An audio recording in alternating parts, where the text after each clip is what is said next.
Dzień dobry, ja się nazywam Jarek z Szalonych Walizek i zapraszam Was na drugą część czarnogórskich opowieści o największych skarbach Czarnogóry.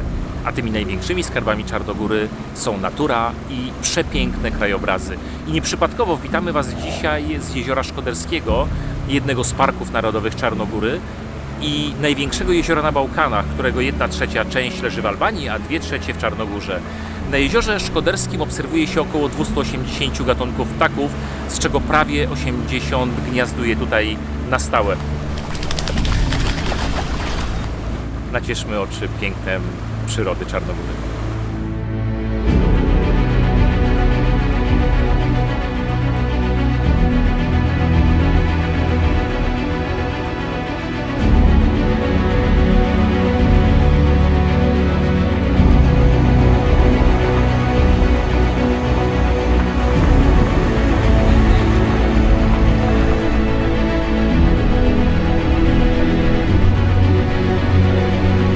Jezioro ma charakter krasowy i stąd jego niezwykły zielonkawy kolor.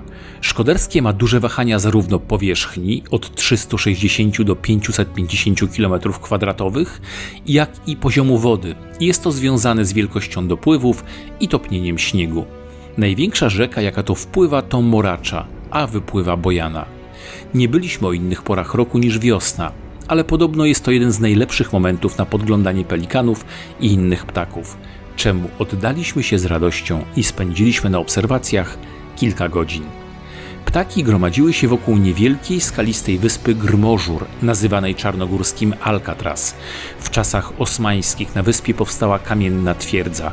Pod koniec XIX wieku uruchomiono w niej więzienie, a większość osadzonych stanowili przeciwnicy polityczni króla Mikołaja I.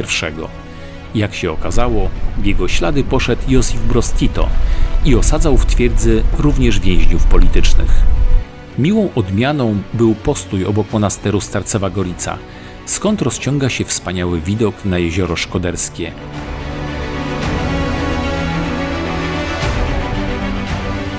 A miejscowy pop podzielił się z nami jajeczkiem, jako że była Wielkanoc.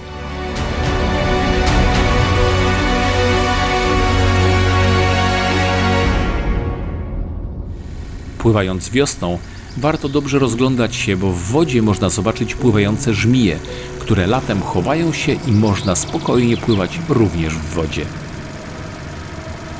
Z Jeziora Szkoderskiego dobrze jest pojechać do Macalow-Brijek, z którego rozpościera się wyjątkowa panorama na jezioro i otaczające je bagna, a dalej na jeden z najpiękniejszych punktów widokowych Czarnogóry, czyli Pawlową Stranę, która jest niczym więcej jak zakrętem rzeki Cyrnojewica. Jako że to mały kraj, to niedaleko stąd do kolejnego pięknego czarnogórskiego parku narodowego Górlowczyn.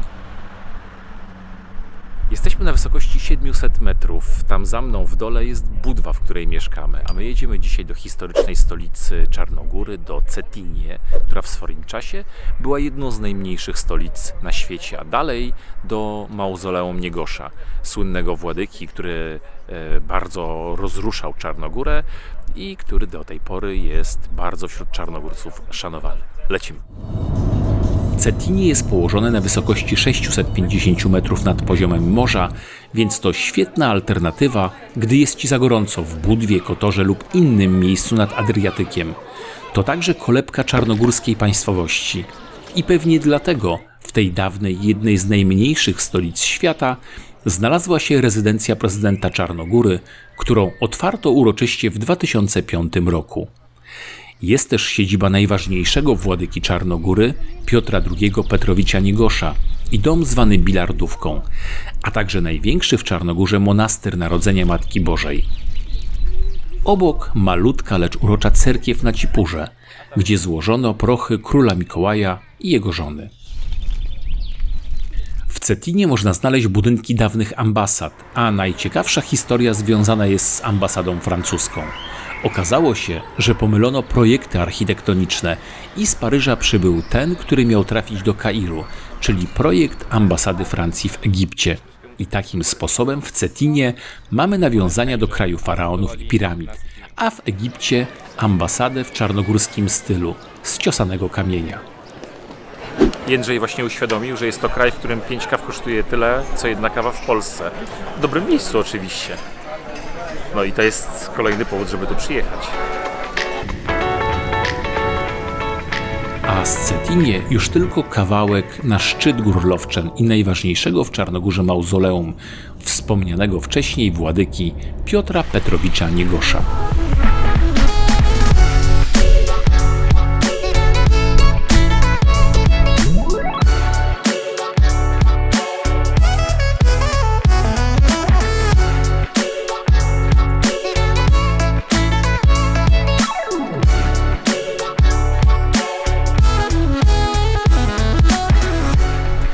Jakby się ktoś pytał, mamy maj.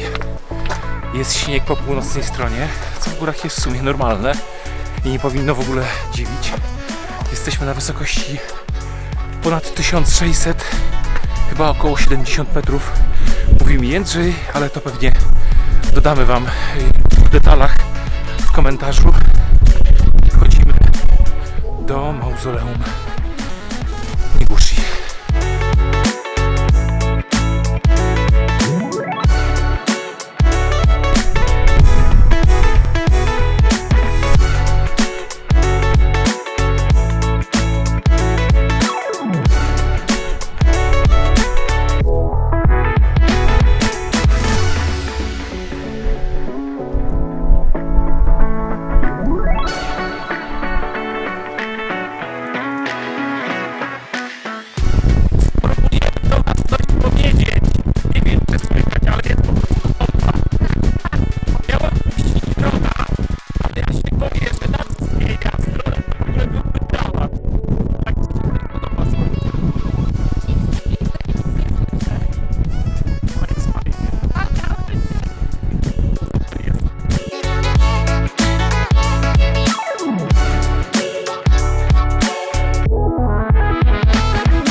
Ja tutaj nie jestem specem od Czarnogóry, specem jest Jędrzej z Wola.pl. Jędrzej, powiedz mi, co to jest za miejsce? Jest to miejsce dla nas bardzo magiczne. Jest to mauzoleum władyki II Petrowicza Niegosza. Jesteśmy na Jezerskim Wyrchu, ponad 1300 metrów nad poziomem morza. I tutaj jest pochowany nasz władyka, pochowany Niegosz. Wejścia do jego mauzoleum strzegą takie dwie potężne kariatydy, matka i córka. I w środku mauzoleum mamy pomnik Niegosza, który waży 28 ton, a na sklepieniu mamy ponad 220 000 złotych sztabek. A powiedz mi, dlaczego on jest tak ważny w historii Czarnogóry? Największy reformator napisał epopeję narodową, która jest Górski Wieniec, i tak naprawdę od Niegosza zaczęły się wszystkie reformy w kraju w Czarnogórze. To była pierwsza połowa XIX wieku, także rozwój szkolnictwa, pierwsza policja, pierwsze urzędy, także wszystko. Podatki mówiłeś? Pierwsze podatki, także cały taki system państwowy właśnie powstawał za czasów Niegosza w pierwszej połowie XIX wieku. A ja Wam jeszcze dopowiem rzecz, którą Jędrzej mi wcześniej powiedział. Jest wielki szacunek dla tego człowieka. Kazał się położyć w testamencie na drugiej co do wielkości górze w Czarnogórze, bo stwierdził, że po nim na pewno jeszcze urodzi się większy czarnogórec niż on. I niestety jego przepowiednia się nie spełniła. Najwyższa góra w Czarnogórze jeszcze czeka na największego czarnogórca. Z mauzoleum jest też blisko do pięknych punktów widokowych nad Zatoką Kotorską. I tu polecamy zrobić sobie chwilę postoju i nacieszyć oko pięknym widokiem Boki Kotorskiej, która jest wpisana na listę Światowego Dziedzictwa UNESCO.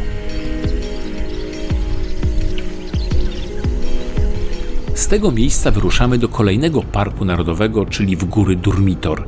Wybieramy trasę przez Podgorice, bo wydaje nam się lepsza widokowo. I praktycznie co chwila zatrzymują nas widoki w kanionie rzeki Tara, w który właśnie wjechaliśmy. Tara to najdłuższa rzeka Czarnogóry, która ma 144 km długości. Ale to nie ona jest tu najważniejsza, ale kanion, jakim płynie. To najgłębszy kanion Europy, jeden z najgłębszych na świecie po Wielkim Kanionie Colorado i Kolka w Peru. Jego głębokość dochodzi do 1300 metrów, a przełom ma długość 78 km. Tara to świetne miejsce na rafting, na który tu wrócimy, a obszary wokół niej zostały wpisane na listę rezerwatów biosfery. Tego dnia jedziemy do miejsca, które jest symbolem Tary, a mianowicie do mostu Dziurdziewicza. W chwili budowy był najwyższym mostem w Europie. Jeśli jesteście w takim wieku jak ja, to pewnie pamiętacie film Dzieła Navarony, Komandosi Navarony. I to jest ten most, który zagrał w Komandosach z Navarony. Znajduje się w dolinie rzeki Tara. Most, jak idziemy po nim, może nie jest spektakularny, ale pokażę Wam, jak on wygląda z boku. Tak naprawdę z boku, w otoczeniu całej doliny, robi niesamowite wrażenie. W ogóle dolina rzeki Tara jest niesamowita. Ale to historia do tego, żeby nie opowiadać, a pokazać.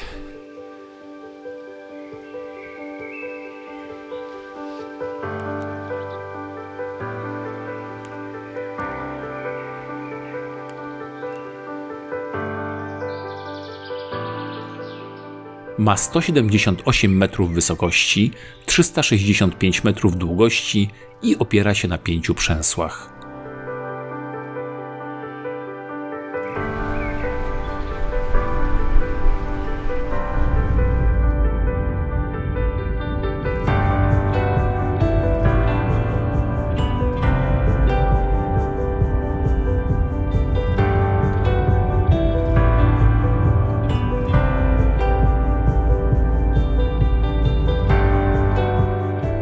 I tak wjeżdżamy w Durmitor, który wita nas pięknym zachodem słońca.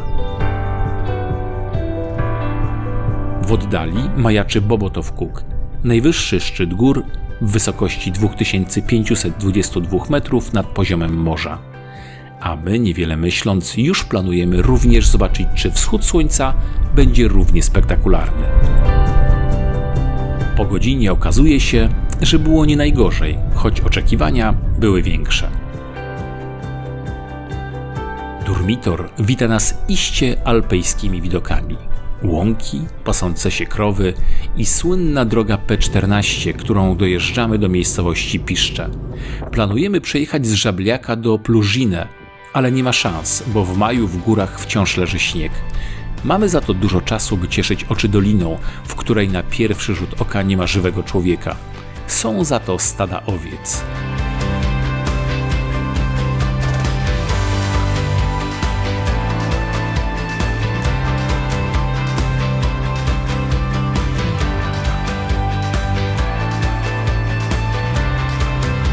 Wyjątkowe miejsce, wyjątkowy klimat i piękne kwiaty, w tym krokusy, na które mieliśmy się wybrać do Doliny Chochołowskiej w polskich Tatrach, a trafiliśmy w Durmitorze.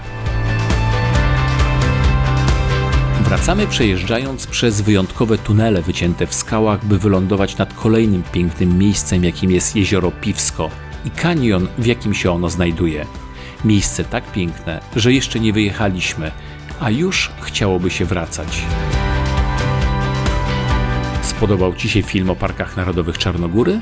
Zostaw łapkę w górę, komentarz i zapraszamy na kolejne vlogi z szalono-walizkowych podróży.